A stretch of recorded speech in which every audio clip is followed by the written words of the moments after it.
नमस्कार दोस्तों, स्वागत है आप सब लोगों का आरपीएससी एग्जाम्स यूट्यूब चैनल पर।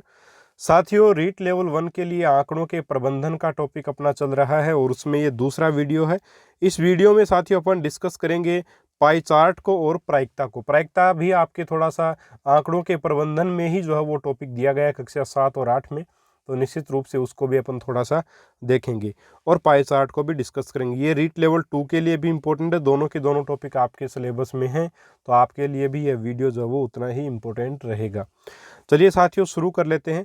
सबसे पहले मैं बात करूं पाई चार्ट की, तो देखिए साथियों, एक ऐसा चार्ट यहाँ पे इस प्रकार की आकृति इसकी रहती है, इस प्रकार का एक आपका चार्ट रहेगा, इसी को अपन पाई चार्ट बोलते हैं।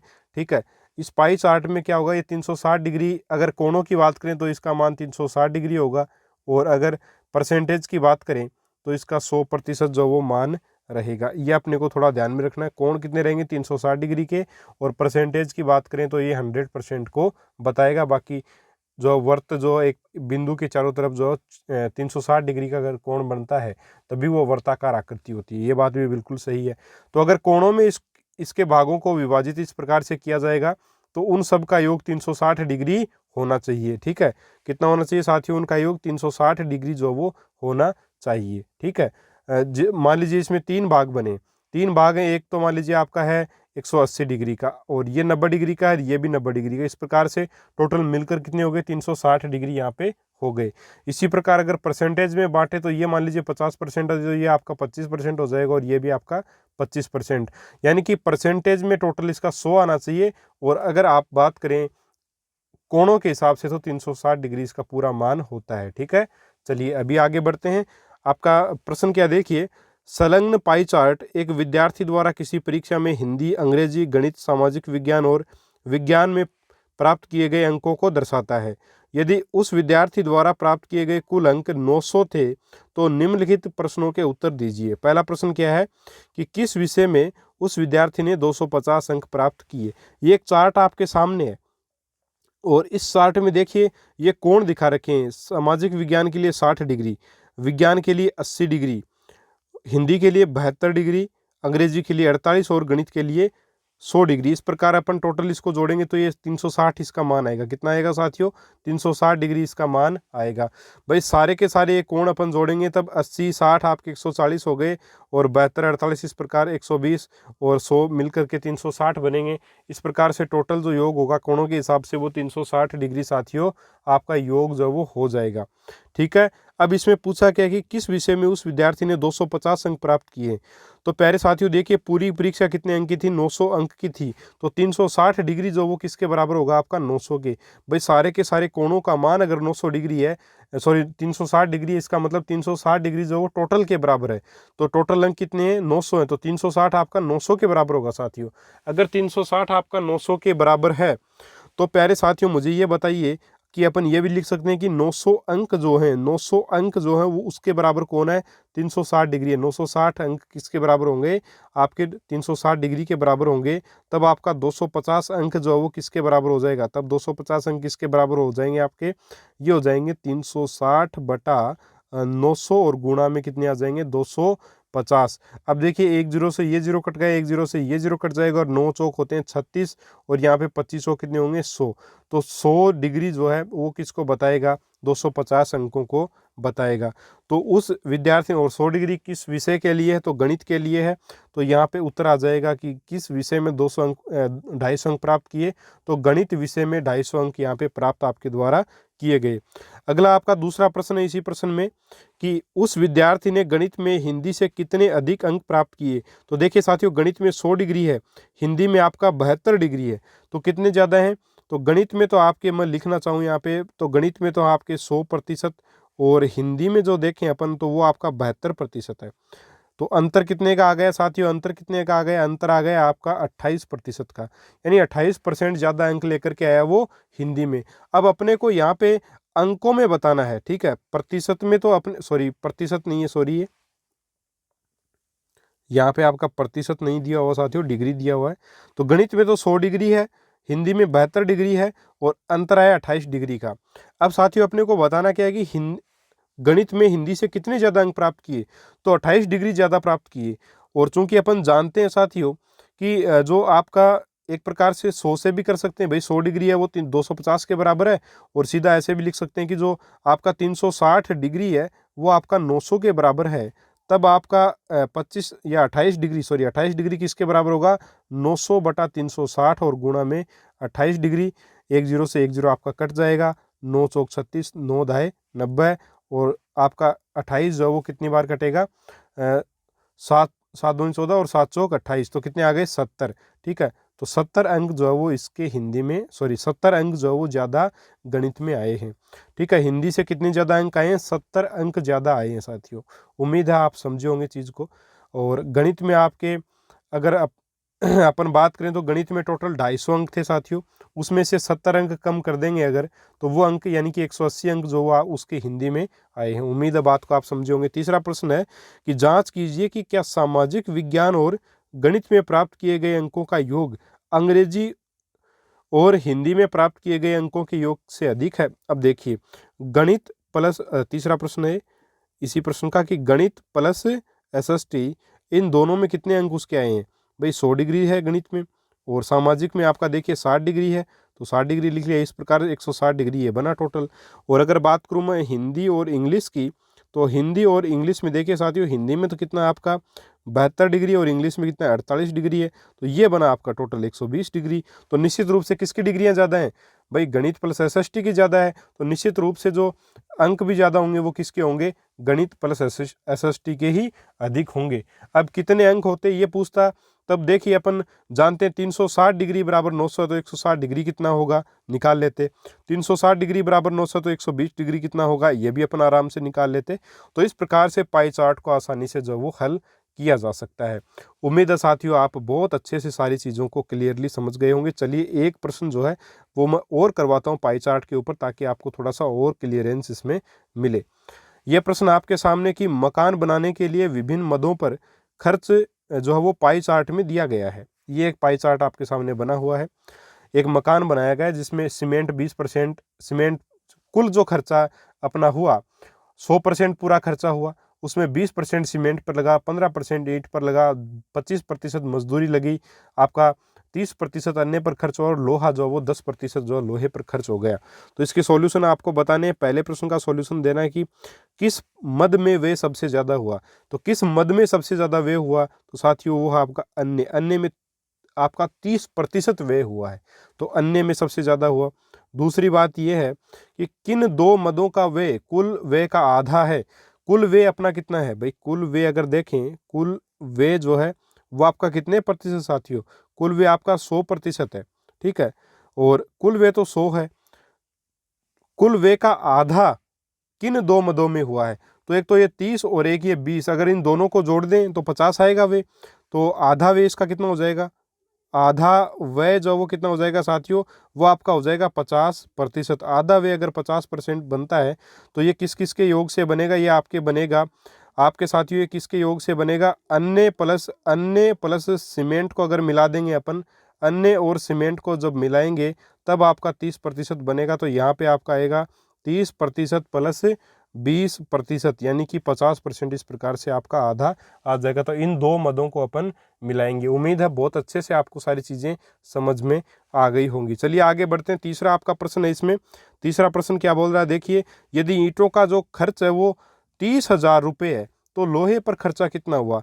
भाई ईंट जो 15% दे रखे हैं और 15% को बराबर दे रखा है साथियों 30,000 के, 15% को 30,000 के बराबर दे रखा है। तो लोहे पर खर्चा कितना हुआ साथियों, लोहे पर देखिए 10% खर्चा हुआ है, तो ये कितने के बराबर आ जाएगा भाई 15, अगर 30,000 के बराबर तो 10% आ जाएगा 30,000, और बटा में आपका 15 और गुणा में कितना आ जाएगा 10 आ जाएगा। और यहाँ पे 15 दूनी होते हैं 30 और 10 दूनी होते हैं 20, तो टोटल 20,000 रुपये का खर्चा आ गया आपके लोहे के ऊपर। उम्मीद है बात को बहुत अच्छे से समझे होंगे। चलिए आगे बढ़ते हैं। एक और इसमें चौथा आपका प्रश्न दे रखा है, वो है संपूर्ण खर्च ज्ञात करो यदि ईंटों पर 30,000 रुपये खर्च हुए हैं। संपूर्ण खर्च ज्ञात करना है अगर ईंटों पर आपके 30,000 रुपये खर्च हुए हैं। ठीक है साथियों, अब देखिए इस प्रश्न को अपन कैसे करेंगे, संपूर्ण खर्च ज्ञात करेंगे। तो देखिए यहाँ पे आपको ईंटों पे दे रखा खर्चा 30,000 रुपये का, और वैसे ईंटों पे है 15%, तो 15% जो है वो वास्तव में किसके बराबर दे रखा, आपका 30,000 के बराबर दे रखा साथियों। अब अगर 15% 30,000 के बराबर, तो संपूर्ण खर्च जो वो कितना आपका संपूर्ण खर्च जो साथियों वो कितना आपका संपूर्ण खर्च आपका 100% रहेगा। तो जब 15% 30,000 के बराबर है तो 100% जो वो किसके बराबर होगा आपका 30,000, और 30,000 में भाग लगाएंगे अपन 15 का और गुणा कर देंगे कितने से 100 से गुणा कर देंगे। ठीक है, 15 दूनी फिर से 30 हुआ, और 100 दूनी कितने होते हैं 200 होते हैं, 200 आ गया और आगे 3 जीरो और आ गया। तो टोटल खर्चा देखिए इकाई, दहाई, सैकड़ा, हजार, 10,000 और लाख, इस प्रकार से 2 लाख रुपए का टोटल आपका खर्चा जो वो यहाँ पे हो जाएगा। उम्मीद है साथियों बहुत अच्छे से ये सारी चीज़ें आपको समझ में आ गई होंगी। तो इस प्रकार से जो है अपन कर सकते हैं आपके पाई चार्ट के प्रश्नों को बहुत आसानी से, और बहुत ही बढ़िया प्रश्न होते हैं। निश्चित तौर पे परीक्षा में इनसे प्रश्न बनने की पूर्ण संभावना है। तो इस प्रश्न को, दोनों प्रश्नों को मेरे हिसाब से आप लोग समझ गए होंगे। चलिए अभी आगे बढ़ते हैं, प्रायिकता की बात करते हैं। तो देखिए प्रायिकता क्या होती है कि जब कोई यादृच्छिक प्रयोग अपन करते हैं, यादृच्छिक यानी रैंडम प्रयोग है ना, यादृच्छिक प्रयोग करते हैं। ये यादृच्छिक प्रयोग का मतलब है जिसका परिणाम अपने को पता नहीं हो। जो प्रयोग अपन करने जा रहे हैं, जैसे अपन ने सिक्का उछाला तो अपने को क्या पता कि इसमें पट आएगा या आपका चित आएगा। चित या पट का अपने को हेड या टेल आने का पता नहीं है। हालांकि ये फिक्स है कि या तो चित आएगा या पट आएगा, या तो हेड आएगा या फिर टेल आएगा, ये तो फिक्स है। लेकिन आएगा क्या ये नहीं पता है, तो ऐसा प्रयोग यादृच्छिक प्रयोग कहलाता है। ठीक है, तो इस घटना में घटित होने मतलब तो किसी घटना के घटित होने की जो संभावना वही क्या कहलाएगी प्रायिकता। और प्रायिकता का फॉर्मूला आपका क्या है कि जो अनुकूल परिणाम है वो और बटा में कुल संभावित जो परिणाम है वो मिलाएंगे, उन मतलब अनुकूल परिणामों में भाग लगा देंगे अपन अगर कुल संभावित परिणामों का, तो वही अपनी प्रायिकता आ जाएगी। तो दो चीजें चाहिएंगी प्रायिकता निकालने के लिए, एक तो अनुकूल परिणाम, एक कुल संभावित परिणाम। तो सॉल्यूशन करते हैं साथियों। 7 का प्रश्न दिया है एक कि यदि एक बॉक्स में 1 से लेकर 10 तक के अंकों के कार्ड रखे हैं तो उसमें से एक कार्ड चुना जाता है, तो उसके अभाज्य संख्या होने की प्रायिकता ज्ञात करो। देखिए साथियों एक बॉक्स में 1 से लेकर 10 तक के अंकों के कार्ड हैं। एक कार्ड पर 1 लिखा है, दूसरे पर 2, तीसरे पर 3, चौथे पर 4, पांचवें कार्ड पर 5, 6, 7, 8, इस प्रकार जो है 10 कार्ड जो आपके पास हैं जिनके ऊपर 1 से लेकर के 10 तक की साथियों संख्याएं लिखी हुई हैं। ठीक है, 1 से लेकर के 10 तक की संख्याएं इनके ऊपर साथियों लिखी हुई हैं। अब देखिए उसमें एक कार्ड अपन ने चुनना है। ठीक है, 10 में से कुल, यहाँ पे कुल परिणाम अपन बता सकते हैं, कुल संभावित परिणाम कितने हो सकते हैं, कुल संभावित परिणाम या कुल परिणाम एक ही बात है। तो कुल परिणाम आप यहाँ पे देखेंगे तो आपके कुल परिणाम कितने मिल सकते हैं, आपको टोटल 10 परिणाम साथियों मिल सकते हैं, क्योंकि 10 तक की संख्या और कोई भी कार्ड आ सकता है। तो टोटल 10 परिणामों की संभावना है। अब देखिए उसमें से एक कार्ड चुना जाता है, एक कार्ड कोई भी अपन ने चुना तो उसके अभाज्य संख्या होने की प्रायिकता। अब यहाँ पे देखिए अभाज्य संख्या, अभाज्य संख्या। ठीक है, अब ये अभाज्य संख्या कौन कौन सी हैं 1 से लेकर के 10 में, ये देखनी है अपने को। 1 से लेकर के 10 तक अभाज्य संख्याएं, तो एक तो न तो भाज्य और न अभाज्य है। तो एक तो आपका 2 है वो अभाज्य है, दूसरा आपका 3 भी अभाज्य है, 5 भी अभाज्य है, 7 भी अभाज्य है, 9 साथियों अभाज्य नहीं होगा। अभाज्य वो संख्याएं होती हैं जिनमें केवल खुद का भाग जाए या फिर एक का भाग जाए, वो अभाज्य होती हैं। लेकिन एक जो वो अभाज्य भी नहीं है और भाज्य भी नहीं है। ठीक है, ये ध्यान रखिएगा। चलिए अभाज्य संख्याएं आपके पास कितनी हो गई, टोटल 4 हो गई। कौन कौन सी हो गई, 2, 3, 5 और 7। तो यही साथियों आपके क्या है, अनुकूल परिणाम है। अनुकूल परिणाम कौन से होते हैं, जिसकी प्रायिकता अपने को निकालनी होती है वही आपके होते हैं अनुकूल परिणाम। तो ये अनुकूल आपके परिणाम यहाँ पे हो जाएंगे, तो इसको बराबर लिख देंगे अनुकूल परिणाम। अब सूत्र अपने पास आई प्रायिकता का, प्रायिकता क्या आ जाएगी, प्रायिकता आ जाएगी आपके अनुकूल परिणाम जो कि कितने आपके 4 हैं, और बटा कुल संभावित परिणाम तो वो है 10, यानी कि 2/5 जो है आपकी प्रायिकता जो है वो हो जाएगी। उम्मीद है बहुत अच्छे से चीज़ों को समझे होंगे। चलिए आगे बढ़ जाते हैं। अगला आपका प्रश्न है कि एक पासा फेंका जाता है तो उस पासे पर 4 से बड़ा अंक आने की प्रायिकता ज्ञात करो। प्यारे साथियों मुझे एक बात बताइए, पासे के ऊपर कितनी संख्याएं होती हैं, तो कुल परिणाम देखिए, कुल परिणाम कितने आ सकते हैं, पासे पर जितनी संख्याएं होती हैं उसमें से कोई सा भी आ सकता है।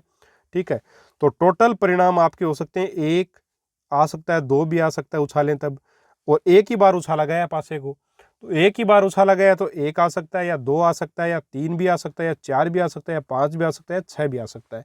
तो कुल परिणाम आपके 6 होंगे। ठीक है, टोटल परिणाम अगर अपन देखें तो यहाँ पे अपन लिखना चाहें, थोड़ा सा इधर कर लेते हैं इसको, कुल अगर परिणामों की मैं बात करूं तो साथियों आपके टोटल परिणाम कितने हो जाएंगे, 6 हो जाएंगे। यानी 1 से लेकर के 6 तक कोई भी संख्या वहां पे आपको देखने को मिल सकती है। ठीक है, अब बात क्या रही आपकी कि 4 से बड़ा अंक आने की प्रायिकता। तो अनुकूल परिणाम आपके लिए क्या है, अपने लिए फेवरेबल इवेंट्स क्या हैं, अनुकूल परिणाम क्या है साथियों। भाई अपने को क्या चाहिए, जो चाहिए वही अपने लिए अनुकूल परिणाम है। अपने को 4 से बड़ा अंक चाहिए, तो 5 और 6 दो ऐसी संख्याएं हैं, अगर वो आती हैं तो वो 4 से बड़ी हैं, तो वो अपने लिए अनुकूल परिणाम है। बाकी सारे के सारे प्रतिकूल परिणाम हैं। तो अपने लिए दो अनुकूल परिणाम है, 5 और 6।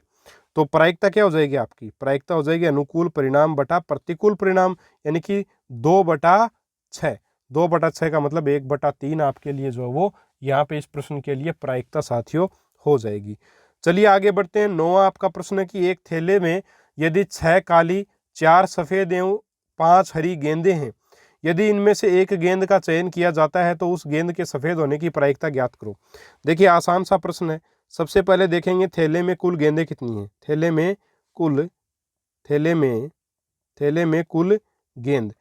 कुल गेंद कितनी है साथियों। 6 तो आपकी ब्लैक बॉल हैं, प्लस 4 आपकी व्हाइट बॉल हैं, प्लस 5 आपकी ग्रीन बॉल हैं। तो इनको मिलाएंगे तो 6 और 4 10 और 5 15 बॉल आपकी टोटल बैग में हो गई। तो कुल परिणाम जो है, कुल संभावित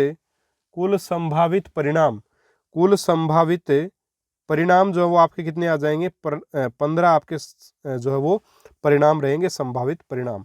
ठीक है, अब एक गेंद का चयन करना जिसके सफेद होने की प्रायिकता आपको बतानी है। तो सफेद की प्रायिकता बतानी, इसलिए अनुकूल परिणाम कितने होंगे आपके, अनुकूल परिणाम जो है वो आपके लिए क्या है, सफेद गेंद जो है वो आपका अनुकूल परिणाम है। सफेद गेंदों की संख्या कितनी है साथियों, सफेद गेंद आपके लिए अनुकूल परिणाम। तो सफेद गेंद की संख्या आपको बतानी है। सफेद गेंद की संख्या यहाँ पे दे रखी है आपको कि 4 सफेद गेंदें हैं। ठीक है साथियों, तो अनुकूल परिणाम टोटल 15 संभावित परिणाम हैं, जिनमें से 4 अपने लिए अनुकूल परिणाम हैं। तो आपकी प्रायिकता क्या हो जाएगी, आपकी यहाँ पे प्रायिकता हो जाएगी आपकी अनुकूल परिणाम यानी 4 और बटा कुल संभावित परिणाम यानी 15। तो 4/15 आपकी प्रायिकता यहाँ पे हो जाएगी। चलिए अगला आपका प्रश्न है कि एक पेन निर्माता ने एक डिब्बे में 20 पेन रखे हैं, यदि इनमें से 5 पेन खराब हो तथा एक पेन निर्माता ने एक डिब्बे में 20 पेन रखे हैं, यदि इनमें से 5 पेन खराब हो तो क्या प्रायिकता है कि ग्राहक को इस डिब्बे में से दिया गया पेन अच्छा निकलेगा। तो सॉल्यूशन करते हैं। देखिए बहुत ही आसान सा प्रश्न है।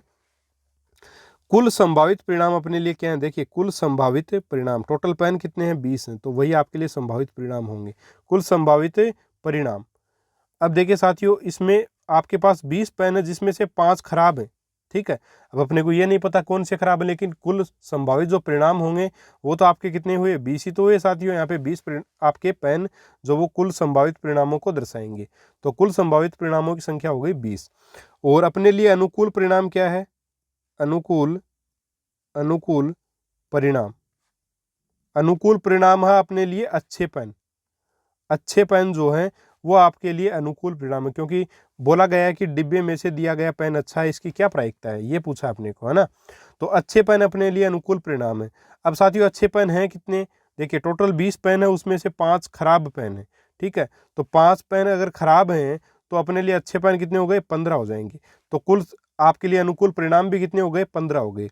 अतः प्रायिकता क्या आ जाएगी, अतः प्रायिकता आपकी क्या रहेगी साथियों, प्रायिकता रहेगी 15/20। 15/20 आपकी प्रायिकता रहेगी, यानी 5 3 15 और 5 चौक 20 यानी 3/4 जो वो आपकी प्रायिकता यहाँ पे रहेगी।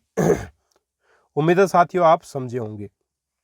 ये प्रायिकता के प्रश्न थे। और एक प्रश्न अभी मैं आपको वो वाला प्रश्न करवाता हूँ जिसमें आप लोगों ने बोला था कि जब मैंने 8वीं क्लास में प्रश्न दे रखा और इसको जब पढ़ाया तब बताया आपने कि ये जो एक अभाज्य संख्या नहीं है, वो प्रश्न आपने गलत करवाया सर। तो चलिए इस कन्फ्यूजन को दूर कर देता हूँ, बिल्कुल सही करवाया था मैंने, वो भी प्रश्न सही था और ये भी प्रश्न जो है वो अभी मैं करवाऊंगा, उसको भी उसी प्रकार से कराऊंगा। तो वो प्रश्न बिल्कुल सही करवाया था, आप लोग समझे नहीं थे, आज थोड़ा सा आपको और समझा देते हैं। देखिए एक पासा जो वो फेंका जाता है, ठीक है। अब अपन जानते हैं कि एक पासे को अपन फेंकेंगे तो निश्चित रूप से आपके पास 6 संभावित परिणाम आ सकते हैं। तो 6 परिणाम एक पासे को फेंकने पर 1 आ सकता है, 2 आ सकता है, 3 आ सकता है, 4 भी आ सकता है, 5 भी आ सकता है और 6 भी आ सकता है। ये आपके संभावित परिणाम हो सकते हैं। तो आपके कुल संभावित परिणाम अपन लिखना चाहें तो क्या आ जाएंगे, कुल संभावित परिणाम। कुल संभावित परिणाम आपके साथियों हो जाएंगे 6। टोटल आपके कुल संभावित परिणाम 6 हो जाएंगे। पहला आपका प्रश्न क्या बोल रहा है, एक अभाज्य संख्या। तो पहले प्रश्न के लिए अनुकूल परिणाम आपके क्या होंगे, अनुकूल परिणाम। पहले प्रश्न के लिए अनुकूल परिणाम क्या होंगे साथियों, एक अभाज्य संख्या की प्रायिकता अपने को ज्ञात करनी है। अब यहाँ पे अभाज्य संख्या कौन कौन सी, एक तो 2 है, एक 3 है और एक 5 है। तो कुल मिलाकर के 3 अभाज्य संख्याएं हैं, आपका 2 है, आपका 3 है और आपका 5 है। तो इस प्रकार से अनुकूल परिणाम आपके 3 यहाँ पे हुए। तो पहले प्रश्न की प्रायिकता क्या आ जाएगी, अनुकूल परिणाम बटा कुल परिणाम, यानी कि 3/6, यानी कि आपका उत्तर आ जाएगा 1/2। दूसरा जो आपका प्रश्न है वो क्या बोल रहा है, एक अभाज्य संख्या नहीं। तो यहाँ पे अनुकूल परिणाम कितने होंगे, अनुकूल परिणाम यहाँ पे भी साथियों अनुकूल परिणाम कितने होंगे, 3 होंगे। कैसे हुए देखिए, एक यहाँ पे बोला है, एक कंडीशन क्या दी गई, एक अभाज्य संख्या नहीं। अभाज्य संख्या नहीं होने की प्रायिकता, अभाज्य संख्या कौन कौन सी नहीं है, 6 भी अभाज्य नहीं है, 4 भी अभाज्य नहीं है और एक जो है वो न तो भाज्य है ना अभाज्य है। तो यहाँ पे अपने को अभाज्य नहीं है वो संख्या लेनी है। तो एक भाज्य हो नहीं हो अपने को कोई मतलब नहीं है, अभाज्य नहीं है एक, जो वो अभाज्य संख्या नहीं है, तो अपनी कंडीशन पूरी हो गई तो उसको लेंगे। ठीक है, इस प्रकार से टोटल आपके पास 3 परिणाम बने, 1, 4 और 6 की।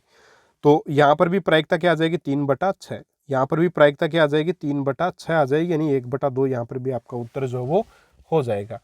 चलिए आगे बढ़ते हैं। अगला आपका प्रश्न, तीसरा प्रश्न, 3 से बड़ी एक संख्या। तो 3 से बड़ी एक संख्या साथियों, प्रायिकता सीधा सीधा बता सकता हूं मैं, प्रायिकता क्या आ जाएगी, 3 से बड़ी एक संख्या कौन कौन सी है, 3 से बड़ी संख्या बतानी है तो 4, 5 और 6 वो 3 से बिल्कुल बड़ी है, तो 3 ही इसके परिणाम होंगे, 4, 5 और 6।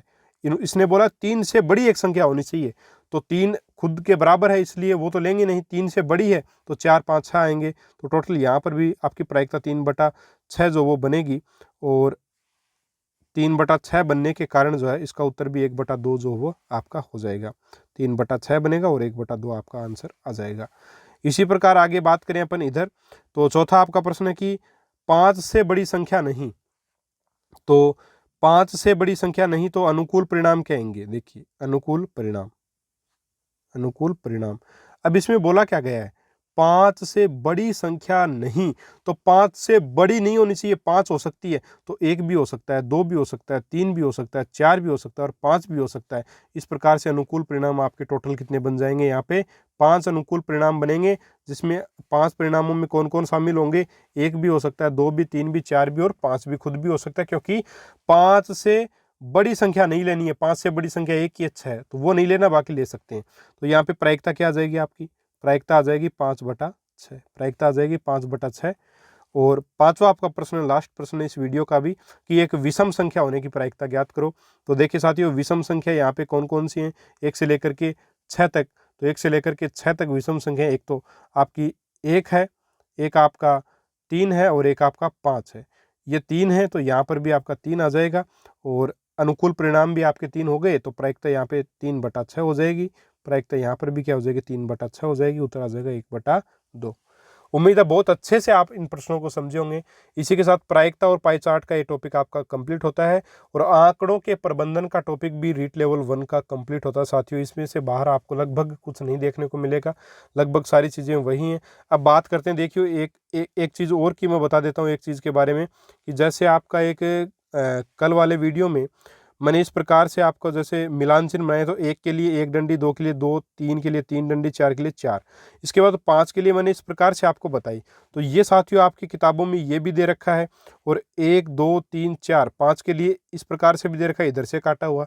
तो अभी ज़्यादातर लोग इसको सही बोल रहे हैं, तो आप थोड़ा सा सुधार कर लीजिएगा। बाकी इसको भी सही माना गया है, लेकिन आप इसको अभी सही माने, ठीक है। तो ये थोड़ा सा आप ध्यान में रख लीजिएगा।